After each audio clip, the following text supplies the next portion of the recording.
Hello everyone, my name is Zaynab. I am one of the ED middle grades working in Coventry.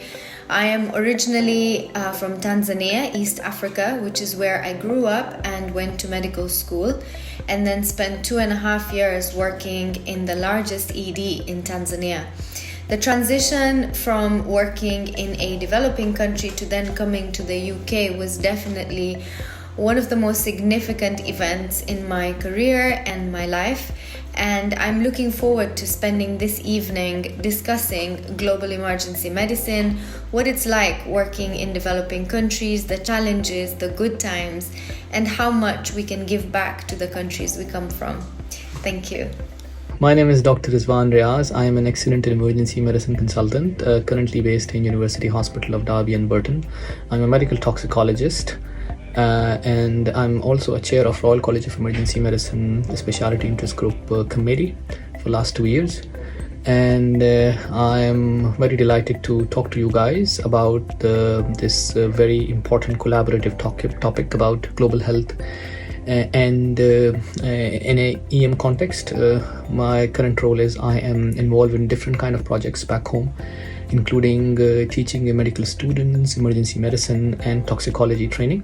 So hopefully we'll have a very smooth and interactive sessions. Hopefully I'll be able to answer your questions. Looking forward to talk to you all, guys. Thank you very much. My name's Angharad Spencer. I'm based in Manchester, where I'm a paediatric emergency medicine and EM consultant. I've been working in Malawi on and off for the last sort of 12, 13 years, as that's where my husband's from and our family's based. So I spent large portions, mainly of my mat leaves, but also some parental leave, some stress sections, wherever I could, over there with family. So my work in Malawi has been mainly led by what I've been asked of there. Our family's in a more rural region, so it doesn't have the benefit that the more central hospitals have. Emergency medicine's a pretty new specialty in Malawi in the last sort of 5-6 years. Initially with just one centre nationally, and now there's spread out to 3, almost 4 things opening or opened fairly recently. So my project's been quite varied because emergency medicine in the rural areas is just pretty much non-existent.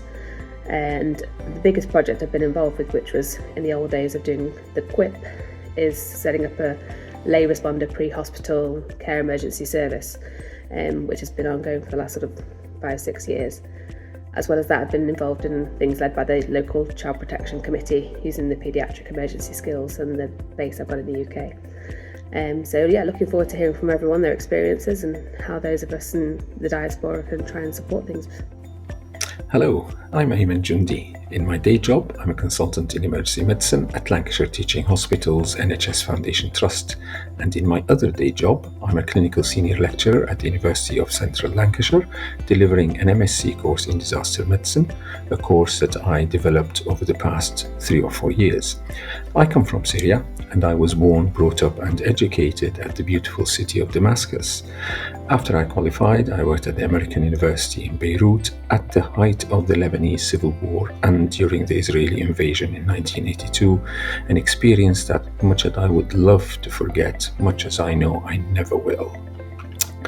I have been in the UK for longer than I care to remember, and shortly after the start of the Syrian crisis in March 2011, I was part of a group of Syrian expats in the UK who set up a charity to try to support the suffering civilians in Syria.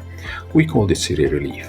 We recently had to change the name to Action for Humanity. Well, we had to remove the S word from the name to facilitate fund transfers, etc. I am proud to say that it is now the largest UK-based Syria-focused charity with an account of £32 million this year. I am honoured and privileged to be here tonight. Thank you. My name is Ahmed Ali. I am an emergency medicine consultant at Salford Royal in Manchester. I got my medical degree from the University of Khartoum in Sudan, and I worked at the Sudan Public Health Institute, which was a very good chance to have a better understanding of the health system in Sudan. I then moved to the UK and had my training in emergency medicine in the Northwest, and also being involved with WHO MRO in supporting emergency care systems in Middle East and Africa. Hello everyone, I'm so excited to be here. My name is Kene Maduemem, and I am a consultant in pediatric emergency medicine, currently based in Blackpool Victoria Hospital, but moving to Royal Manchester Children's Hospital in the next month. I was born and bred in Nigeria, and I spent my postgraduate training years in Nigeria, Ireland, and England. I often say that we that live in the UK are incredibly privileged to be able to access healthcare, both from the pre-hospital level, primary care, hospital, 24/7, 365 days a year. I was raised in a country where most of the time you need to pay upfront before you're able to access even life-saving interventions and treatment. That is unfair and unfortunate. Of course, we know there are challenges in the country. Health inequality and health inequity is globally prevalent. Globally, it is diabolical in the low middle income countries, as witnessed by myself. In the last few years, I have joined a team of voluntary team workers who deliver emergency medical and psychological care to indigent communities in Nigeria. And I do think that we healthcare professionals that have very close ties to low middle income countries in the UK should come together and make even baby steps, yet impactful, to be able to deliver good care globally. Because I do think that little things do make a huge difference. Thank you. So without further ado, brings us on to our first question, which I'm going to direct to Angharad and Ayman.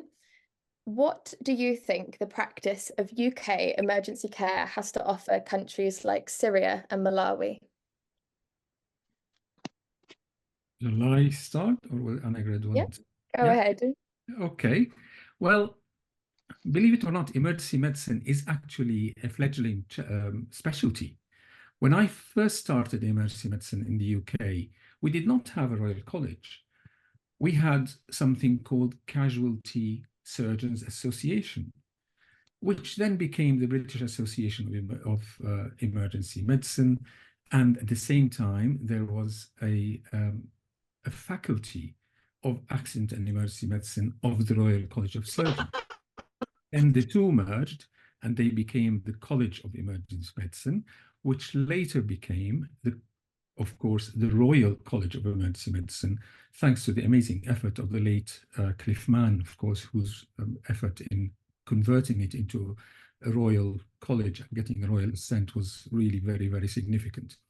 So the change, the progress, is not just about the name of the organization, it's about the concept of emergency medicine that we now have and how we actually reached it.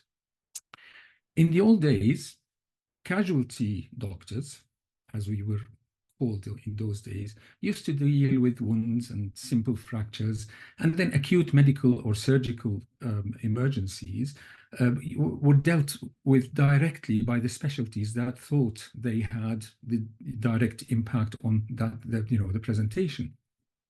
And in many cases, for example, in multiple trauma, each specialty dealt with the bit of the presentation that their specialty is concerned about. So orthopods looked after broken bones, surgeons looked after injured bellies, but no one actually looked after the patient.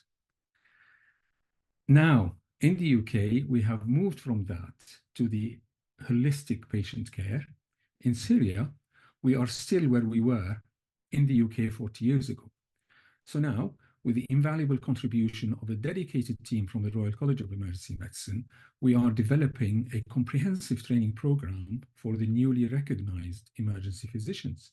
Again, the matter is not just about the name and the title, it's about the concept, about the practice. We are very optimistic that the program that RChem is developing will be able to bolster the concept of emergency medicine and the delivery of emergency care as the specialty that overarches the holistic care for the acutely ill and the acutely injured patient. Thank you. Thank you, Ayman. That's a really interesting insight. Angharad, would you like to add anything?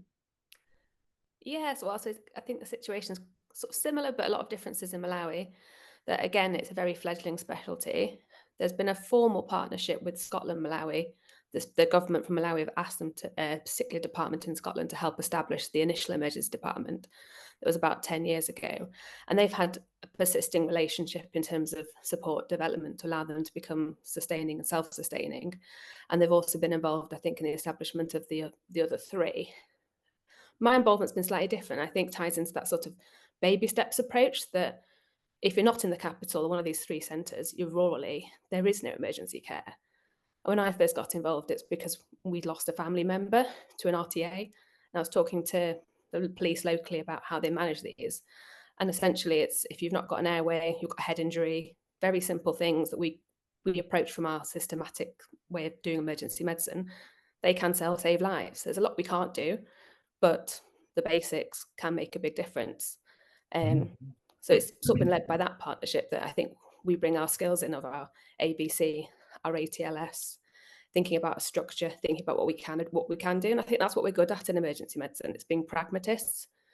So my other role is, because my father-in-law is a village elder, he's runs a local child protection committee. Again, he's established because they think we're not doing a good enough job for kids locally. And I offer them a lot of practical support in terms of the experience of child protection, of being a paediatric emergency medicine consultant, and how they support children with complex disabilities, as well as the sort of, his role is also, he's an elder, gives advice, he breaks up child marriages, he works on getting kids back in school. So there's a whole practical element to it, but there's also the pragmatic side, I think, from the emergency medicine point of view, that we encompass a wide range of skills from trauma to child protection. Brilliant, thank you so much. Does any of the other panelists like to add in any other comments?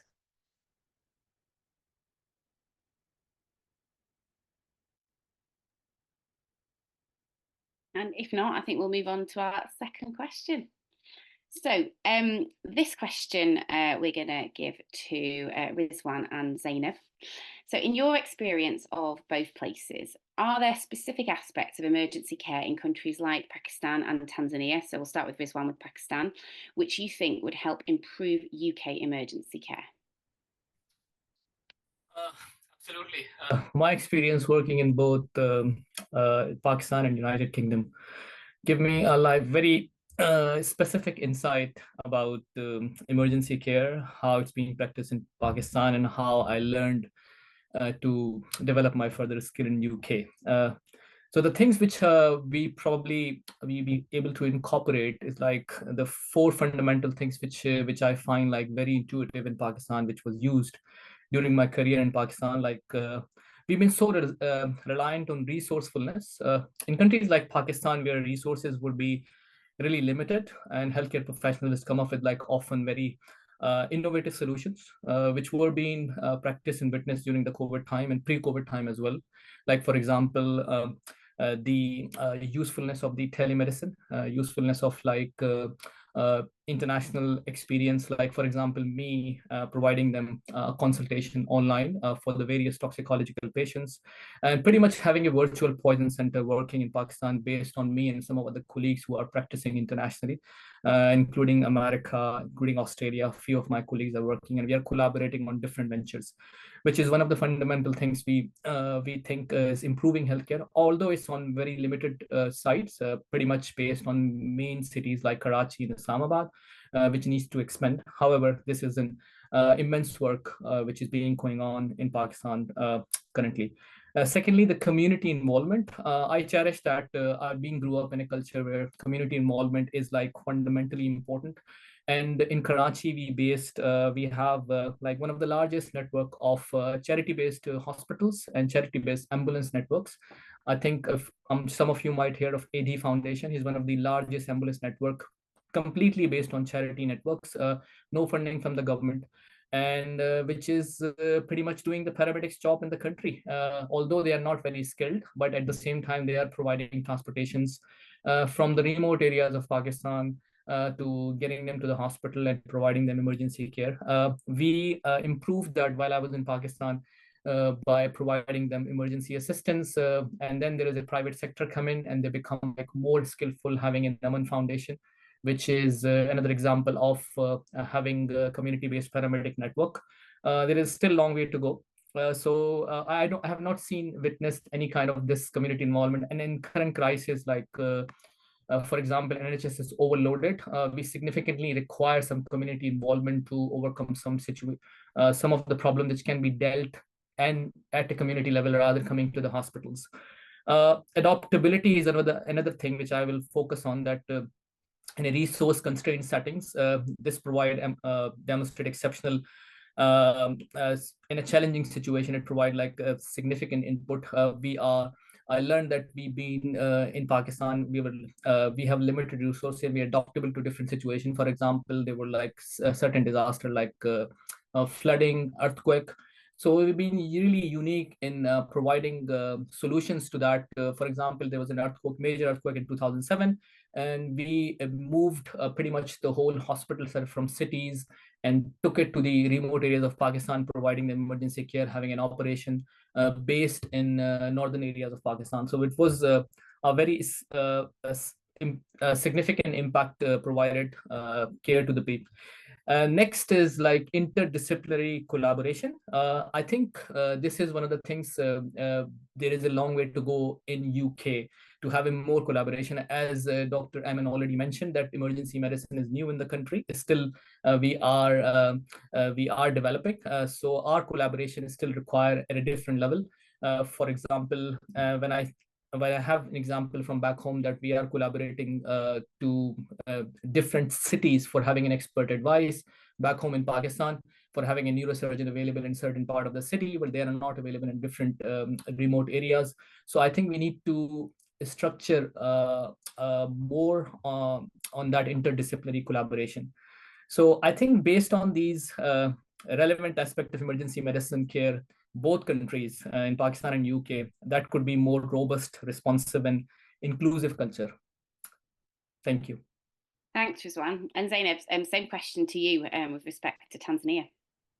I think Rizwan has pretty much highlighted quite a bit of what I wanted to say as well. It seems like the situation is pretty much similar in Pakistan, but yeah, I've seen some great ideas in Tanzania.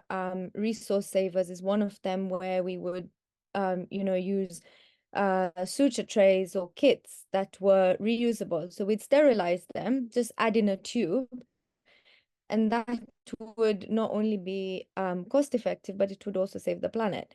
That's one of them. And then I've seen a couple of articles on, well, a lot of times I feel like the emergency department is used or for non-emergency cases. And I feel like that is very frequent in the UK, and it is costly. And a lot of studies have been done on how co-payment could probably reduce the burden of attendances to A&E. I mean, it's I guess there is, a small fee that even I worked in a government hospital, which was the biggest ED in Tanzania, where a lot of people came from villages and couldn't really afford healthcare.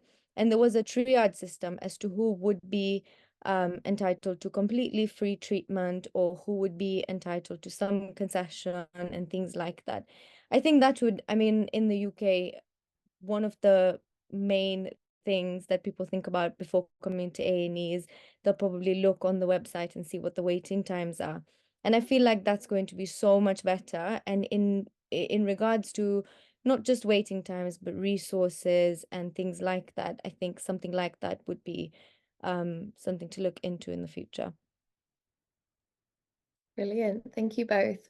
That brings us on to our next question, which is how can we make global health more integral to emergency medicine training? And that's especially when we think about kind of UK model of competency development. And Ahmed, I'm going to direct that to you first of all. I think the tricky part is to define what do we mean by global health and how it's relevant to emergency medicine. The college itself is quite global in many ways. They have exams in India, in Malaysia. They have and the currency of membership and so MRCAM and FRCAM is still very current and very important for emergency clinicians in the Middle East, to my knowledge at least. So there's a potential for the college to expand globally.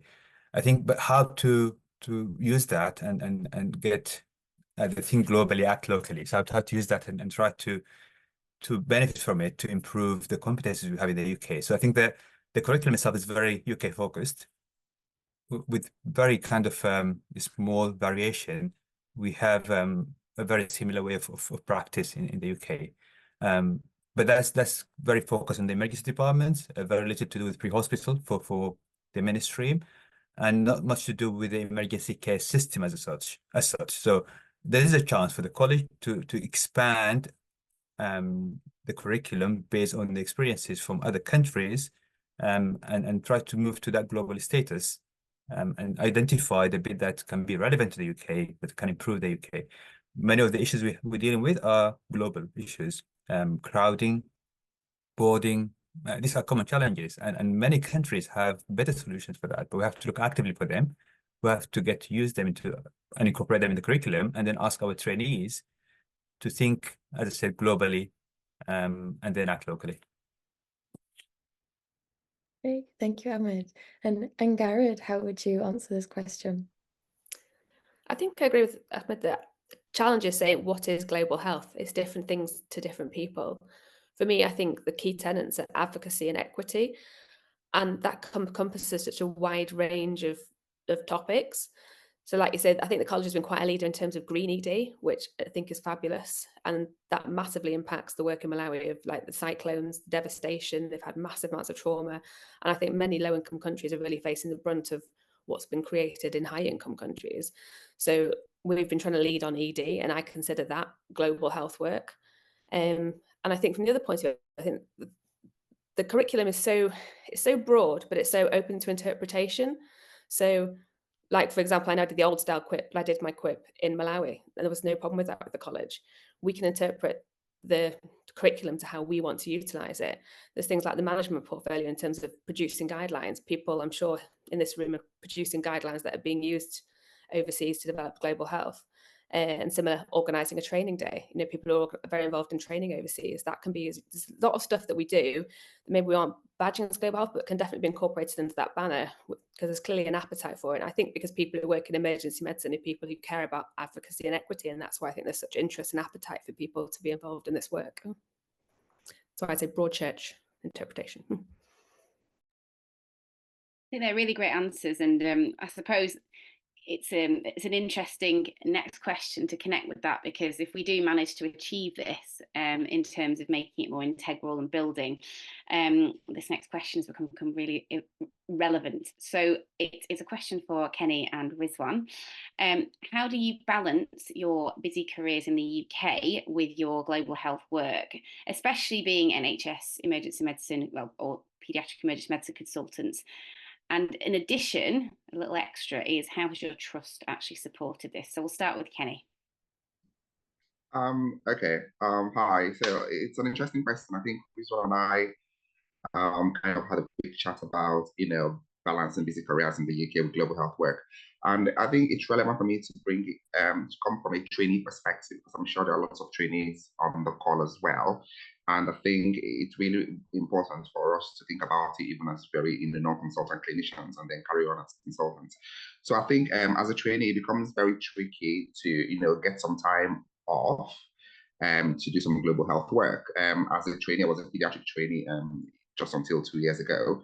And I remember I had to use my annual leave. It's more of using my own intuition, to kind of cluster my annual leave together when I want to go back home, and also make it, I remember the first work I did in 2017, I was lucky. I was in Ireland then, so I was lucky.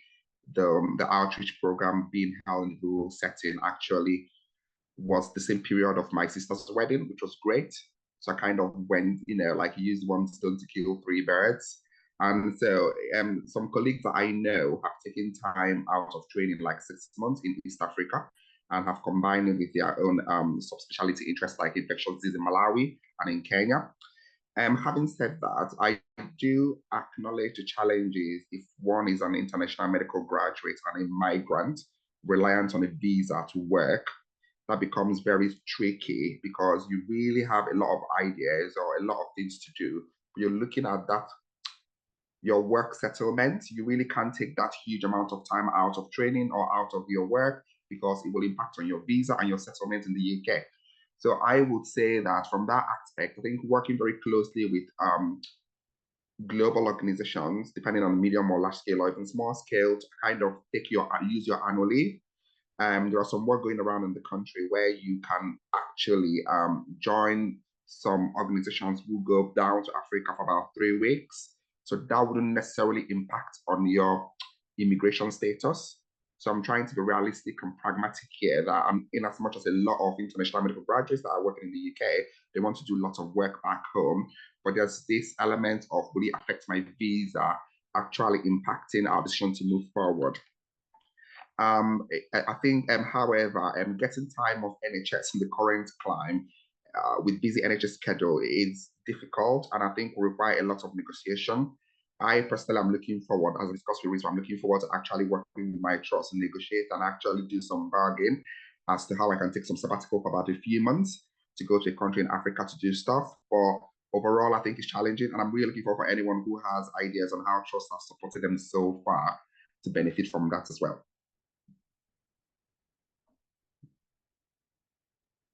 Thanks, I Kene. think Rizwan.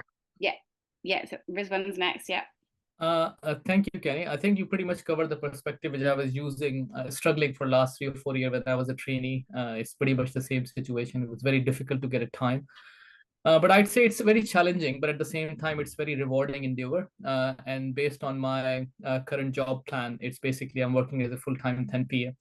So what I need to prioritize, like making sure I have like a good time management, and I have a good delegation skill at the same time, and having a clear communication with my ACD at the same time to have enough heads up in advance to having an appropriate time. Like, so for getting time off, it's like with everybody, so have to plan it very wisely to use your study leave, specialized leaves, and a bit of an annual leave sacrifice, which was required to do some projects back home, training, teaching, etc.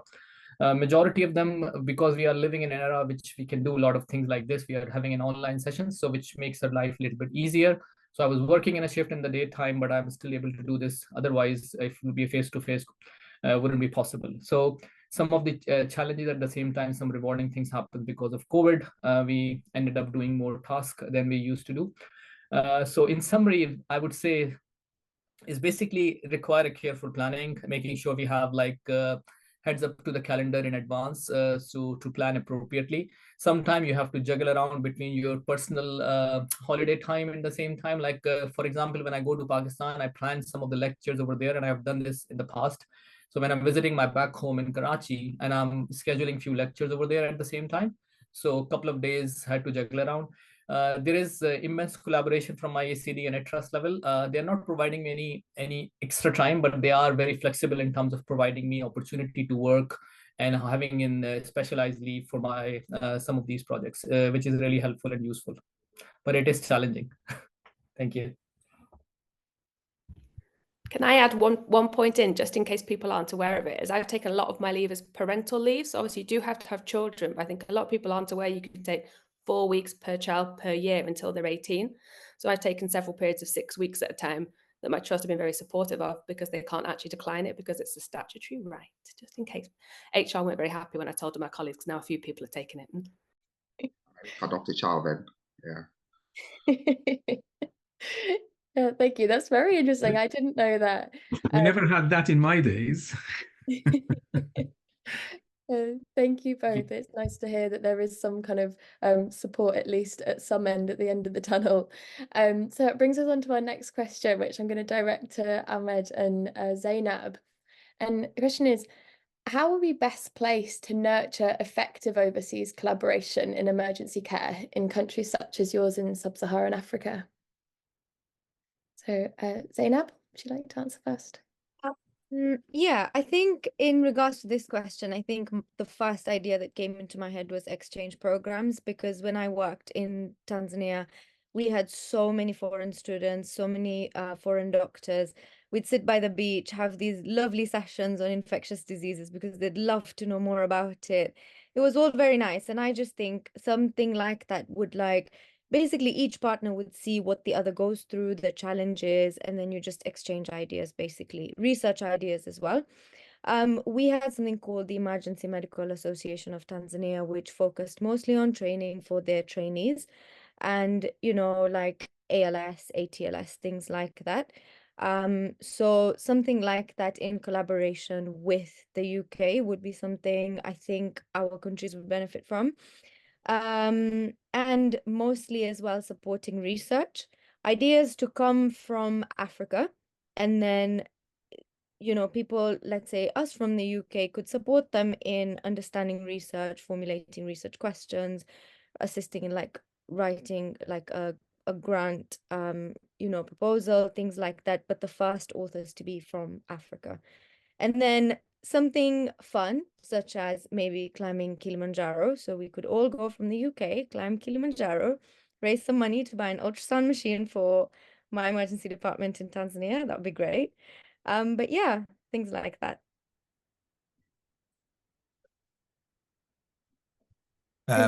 Yeah, so I think I agree with Zainab. I think exchange programs are really good, but they're more challenging when you're clinicians, given the GMC and visa requirements and the rest of it. And I don't think the Home Office is a very friendly department in the UK to deal with anyway. I think historically, Sub-Saharan Africa is very used to people coming from outside trying to support them. So at least in Sudan, they have a department in the Ministry of Health, which deals with influx of people coming in to show interest and express interest in helping the country health system.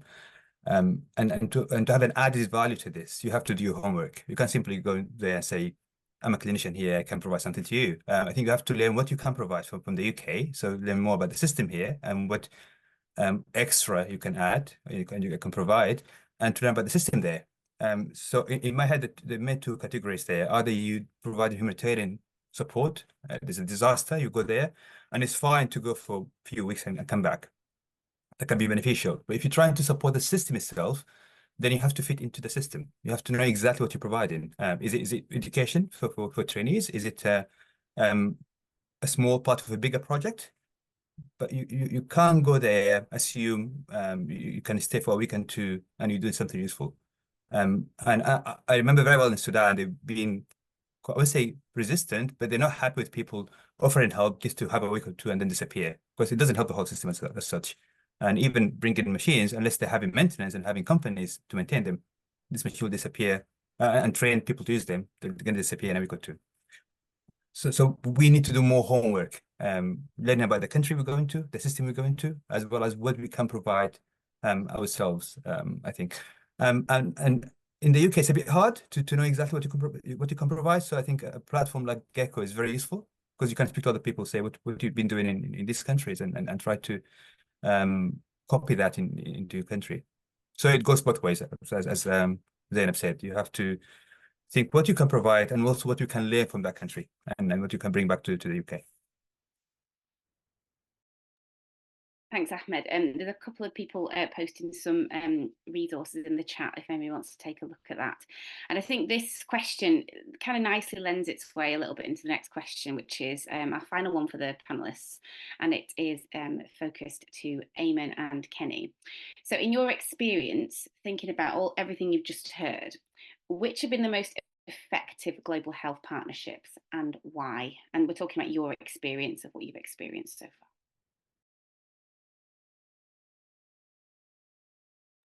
Ayman, you're mute. You're muted. You're off mute now. Right. So now you can hear me. Okay. So really, the most effective global partnerships are the ones that really deliver what is needed on the ground, while considering and maintaining the best interests of the patients and also the staff who are delivering the aid on the ground.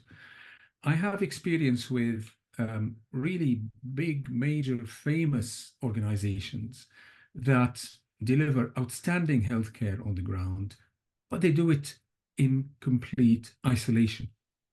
They go in, they do fantastic work, they work very hard, but they really rarely engage or interact with the staff on the ground to neither to get any insight of what is needed or to actually deliver them and pass on to them some of the expertise that they are bringing with them.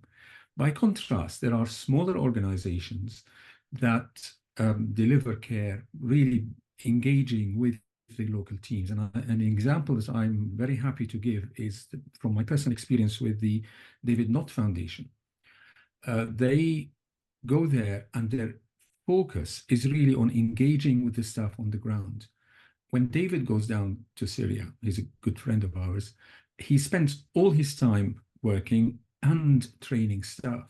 So be that in the operating theatre, where he will operate and also supervise other members of the team operating on really complex cases, passing on his experience to them. And then in the lecture room, he will spend hours and hours just sharing his fantastic experience in the field of global healthcare. And he has, the widest possible experience. So the emphasis really is on developing local skills, and that's so crucial. In a similar fashion, the work of the Royal College of Emergency Medicine doing definitely the work that we're doing with RChem is definitely falling within that concept. And what's more, they are actually taking good and effective consideration of local needs and local practices. So they are not being too rigid about certain rules that we have to abide by here in the UK when we're following or developing training practices. They design the training programs to fit with what is needed on the ground and what is practical on the ground. So the rules and regulations of training requirements are adapted to fit the facilities and the concepts on the ground. And I think that is what would make the effective global health partnership, not taking something from here and drop it on there, or going in and doing our work and then disappearing. Actually engaging with the teams on the ground, help them develop, help them create not just the practices, but actually the concept about the core of emergency care. Thank you. And Kene, yeah. So I think I really just show more light on what Ayman has said, which is really key, and community participation and more of collaboration with the local team in such a way that they lead the way and we provide support to what already exists. Okay, because it's really wonderful to be innovative, but we have to be innovative about what's available and what is achievable rather than what it's not sustainable. You see, big companies that go down to low middle income countries, sometimes there's an element of political, politics around it as well, but you do a lot of things and you leave that country and then nothing really moves forward. So my personal experience, when as a pediatric resident in Nigeria, I had experience of using, simple urine dipstick testing as a community surveillance to early detect chronic kidney disease in Nigeria. And I replicated that a few years ago in a rural setting in Nigeria, and working very closely with the pediatric secondary care services, we're able to pick up children who had chronic kidney disease and then direct them to that pediatric secondary care to get the care they deserve. And another element as well is training the trainers. You may not actually come with lots of resources, but you can come and train the trainers, which has worked so well in the southeastern part of Nigeria, where a group of healthcare professionals from Ireland went down to a teaching hospital and trained the trainers on how to manage the airway with their available resources, what they have, because we can't really teach them about managing an airway with what they don't have or what they can't actually achieve. So I think the key in whatever we do global health-wise, going into low middle income countries, is extensive collaboration and community participation, so that whatever we do is sustainable. Thanks.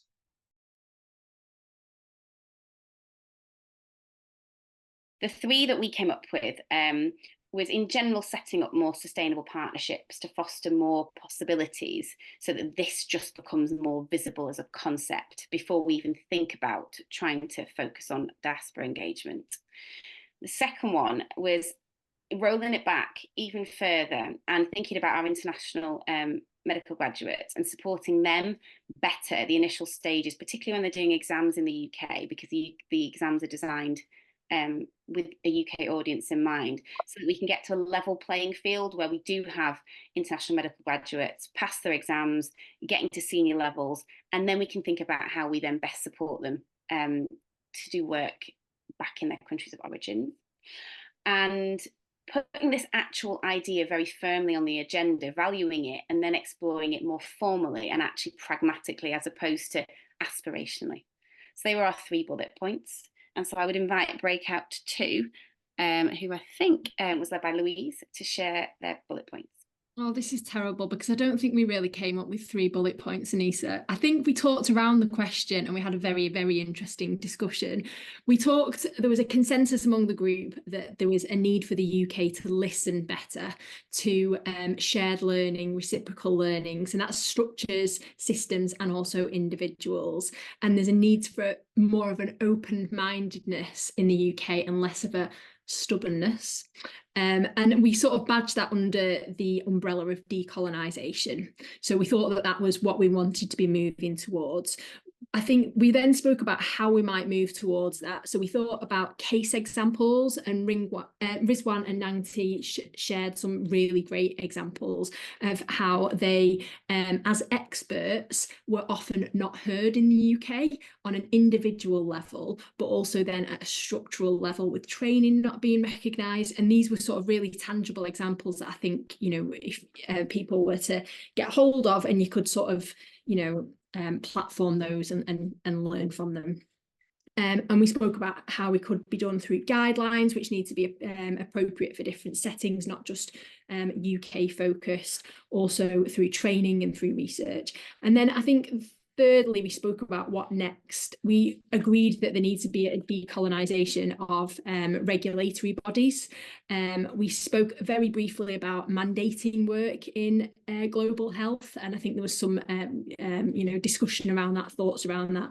And I think we all nodded our heads at the idea that this needed to be invested in with resources, which obviously would depend on, I guess, political will, but there should be funding to underpin this work. It's really important work and it's great work, and I think that would better support and encourage people to work in this area. Thanks, Louise, that was great. Moving on to Rosa's group, the same question.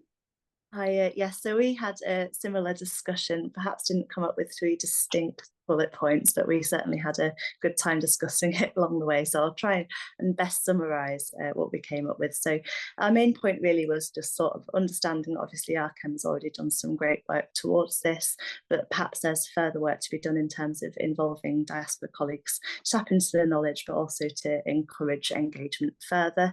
There's potential perhaps for further capacity to incorporate more knowledge and sort of involvement and form links between, and like sort of pairing system and trust collaborations as well for shared knowledge, not only what we can teach perhaps other communities elsewhere in the world, but also what they can teach us and what we can bring back to our own place of work in the UK. We also wanted to sort of support diaspora colleagues by better understanding personal sort of sacrifice with the split between sort of 2 different places, understanding that obviously a lot of sort of informal networks and relationships between departments are through sort of shared interests, friends and contacts. So people like Gecko and organisations like Gecko are really useful in terms of digital tools as well, such as Twitter. And we're very lucky to have that, I think, in this day and age, because we can connect with people around the world and without ever having to meet them face to face. And that's definitely a tool that could be further utilised.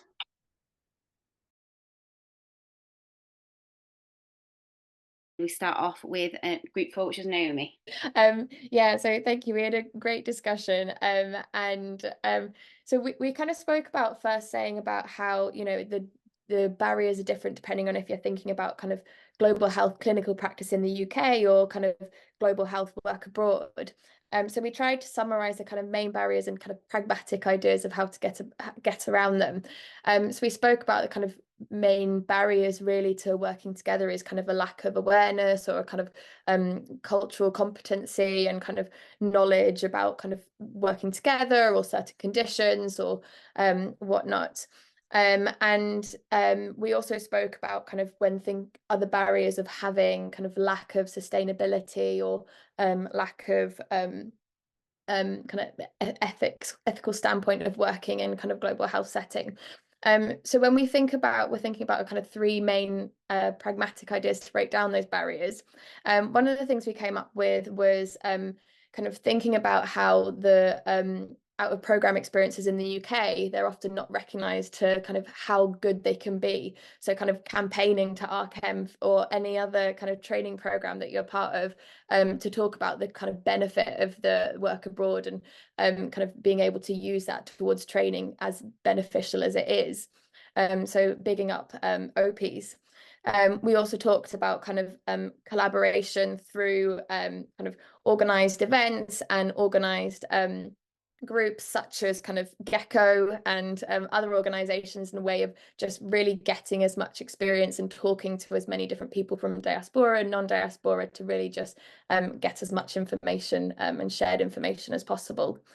And we also talked about the benefit of kind of having established kind of health partnerships. Like we hear a lot about some of the hospitals down south perhaps, but there's not so many kind of widespread across the UK, of having those really clear partnerships that are kind of offer that long-term link and have that benefit of people working together with kind of bilateral learning, rather than just kind of this expectation that someone will go to one place and that will be it.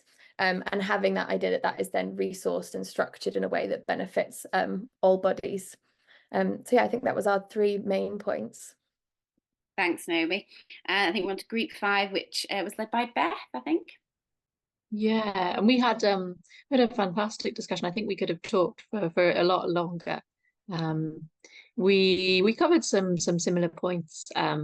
We talked a bit about different kinds of barriers. So barriers getting the time to engage in kind of global health work, that's study leave, annual leave, support from the trust or support from like the Royal College or the GMC. And we talked about kind of some practical solutions to that, like connecting to people on an individual level, kind of trying to demonstrate to them or explain to them the benefits that come and that you bring back to the trust or to your workplace when you engage kind of in global health work, and the benefits of increasing awareness of kind of ongoing global health. There's so much global health work going on, and kind of raising awareness of that can really improve organizational support. We did a little shout out to the mapping project with RChem, mapping some of the global health work ongoing by RChem members. And we talked a bit about some of the kind of logistical bureaucratic barriers, visas, financial barriers, and barriers that can sometimes come when you have commitments where you're based that make it feel difficult to either travel or to take long time, make big time commitments to something else. And we talked about how actually there's a lot of opportunities now for remote support, online support, and a lot of work that can be engaged in within the UK. So either UK-based organisations that have kind of international links, or that work in kind of rights work or refugee health work from within for populations within the UK.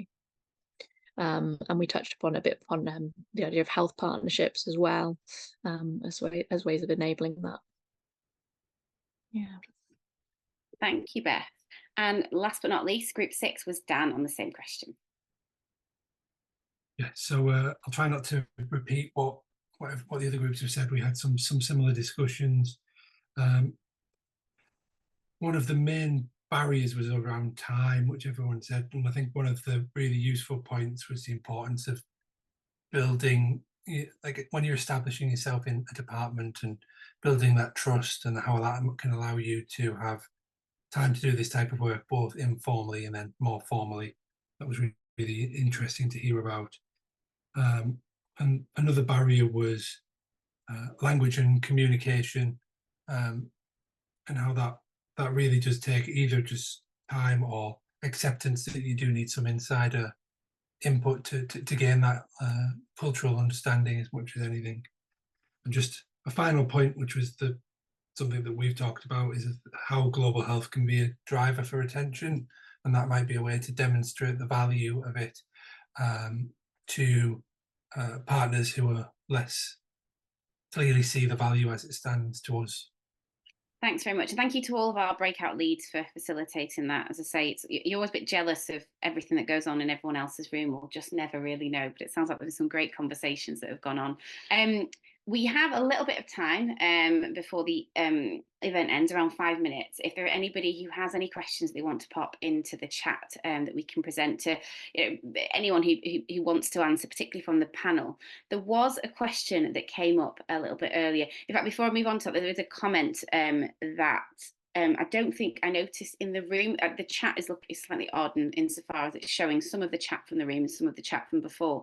But it sounds like within some trusts, what we were talking about a little bit earlier with respect to better support for international middle grades, that there is probably some examples of really excellent practice that goes on around the country. We perhaps don't know about all of that excellent practice in all of the trusts, and I guess there are probably some forums where this comes out more than others, and whether that is particularly focusing on that point around we need to be helping our colleagues at a very early stage in the process, so that we do end up with this level playing field, so we do end up with more colleagues who have that diaspora knowledge and experience alongside us, so that we end up actually really bringing this agenda up. So I think that knowing about that is really, really useful.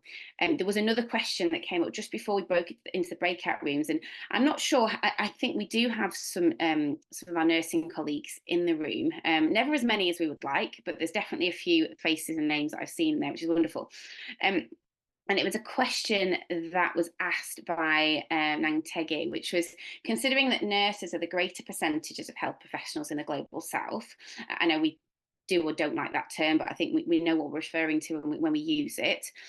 What specific measures or projects are available for specialised nurses in the UK to impact on their home countries? I think this is a really interesting question.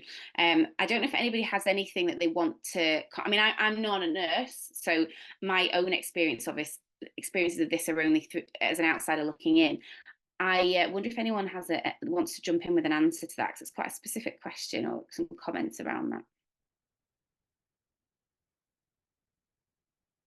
You can either pop it in the chat, or as I say, I think it's quite a specific one, so I think it'd be fair enough to unmute and just shout out. But I've got a feeling, unless, as I say, colleagues are definitely out there and listening. I could say something if you want.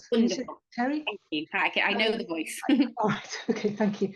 I think it's really difficult because in my experience working in lots of different countries, if I go into a meeting and say I'm a nurse or a midwife, my credibility has already left the room.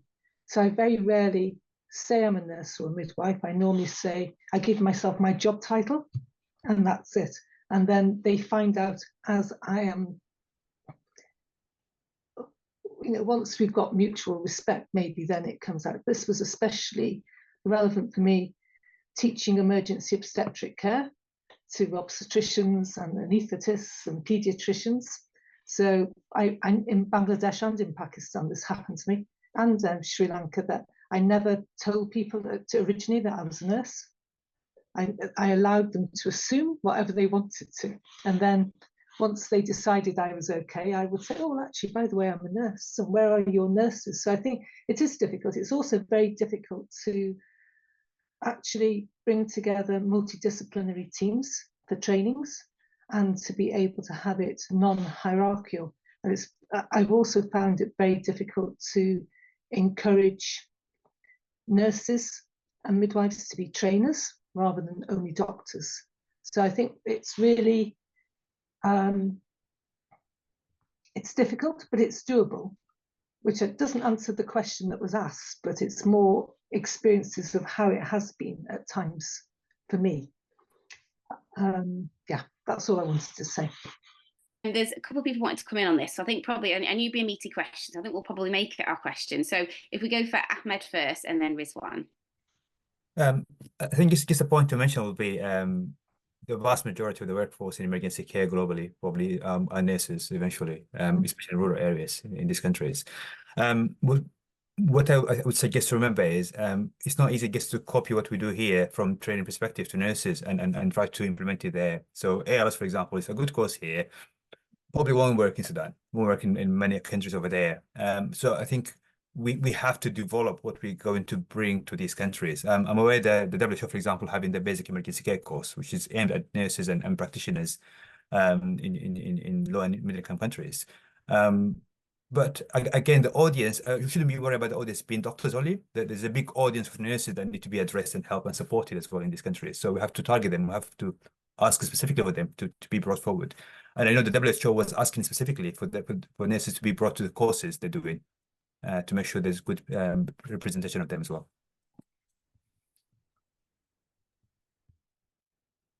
Rizwan, yeah. Yeah, I will just second that. Ahmed already pointed out the main point, that there's the lack of engagement from the nursing college to be part of collaborative network between emergency medicine.